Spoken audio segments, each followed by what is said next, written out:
अथ त्रयोविंशोऽध्यायः। श्रीशुक उवाच। अथ तस्मात् परतस्त्रयोदशलक्षयोजनान्तरतो यत्तद्विष्णोः परमं पदमभिवदन्ते यत्र महाभागवतो ध्रुव औत्तानपादैरग्निनेन्द्रेण प्रजापतिना कश्यपेन धर्मेण च समकालयुग्भिः स बहुमानं दक्षिणताः क्रियमाण इदानीमपि कल्पजीविनामाजीव्य उपास्ते तस्येहानुभाव उपवर्णितः। स हि सर्वेषां ज्योतिर्गणानां ग्रह नक्षत्रादीनामनिमिषेणाव्यक्तरंहसा भगवता कालेन भ्राम्यमाणानां स्थाणुरिवावष्टम्भ ईश्वरेण विहितः शश्वदभासते। यथा मेढिस्तंभ आक्रमणपशवः संयोजितास्त्रिभिस्त्रिभिः सवनेर्यथा स्थानं मण्डलानि चरन्त्येवं भगणाग्रहादय एतस्मिन्नन्तर्बहिर्योगेन कालचक्र आयोजिता ध्रुवमेवावलम्ब्य वायुनोदीर्यमाणा आकल्पान्तं परिचङ्क्रमन्ति नभसि यथा मेघाः शेनादयो वायुवशाः कर्मसारथयाः परिवर्तन्ते एवं ज्योतिर्गणाः प्रकृतिपुरुषसंयोगानुगृहीताः कर्म निर्मितगतयो भुवि न पतन्ति। केचनित्यज्योतिरनीकं शिशुमारसंस्थानेन भगवतो वासुदेवस्य योगधारणायामनुवर्णयन्ति।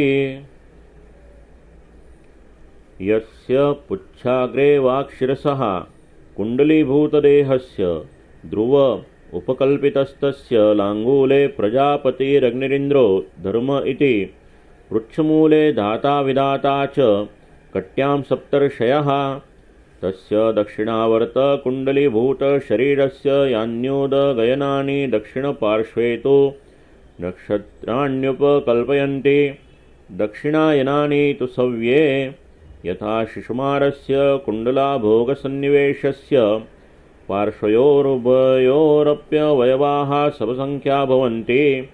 पृष्ठे त्वजवीथि आकाशगङ्गा चोदरतः पुनर्वसु पुष्यो दक्षिणवामयोः श्रोण्योरार्द्राश्लेषे च दक्षिणवामयोः पश्चिमयोः पादयोरभिजिदुत्तराषाढे दक्षिणवामयोर्नासिकयोर्यथासंख्यं श्रवणपूर्वाषाढे दक्षिणवामयोर्लोचनयोर्धनिष्ठा मूलं च दक्षिणवामयोः कर्णयोर्मघादिन्यष्टनक्षत्राणि दक्षिणायनानि वामपार्श्वङ्क्रेषु युञ्जीत तथैव मृगशीर्षादिन्युदगयनानि दक्षिणपार्श्वङ्क्रेषु प्रातिलोम्येन प्रयुञ्जित शतभिषाज्येष्ठे स्कन्धयोर्दक्षिणवामयोर्न्यसेत्।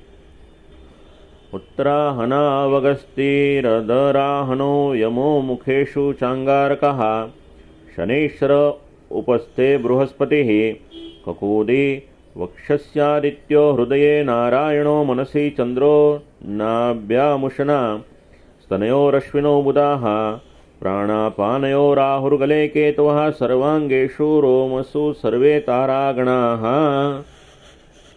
एतदुहैव भगवतो विष्णोः सर्वदेवतामयं रूपमहरहाः संध्यायां प्रयतो वाग्यतो निरीक्षमाण उपतिष्ठेत। नमो ज्योतिर्लोकाय कालायनाया निमिषां पतये महापुरुषायाभिधीमहीति।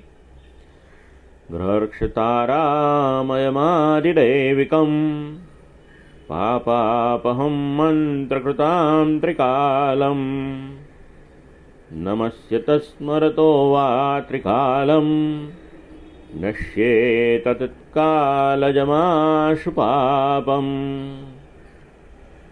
इति श्रीमद्भागवते महापुराणे पारमहंस्यां संहितायां पंचमस्कन्धे शिशुमारसंस्थावर्णनं नाम त्रयोविंशोऽध्यायः।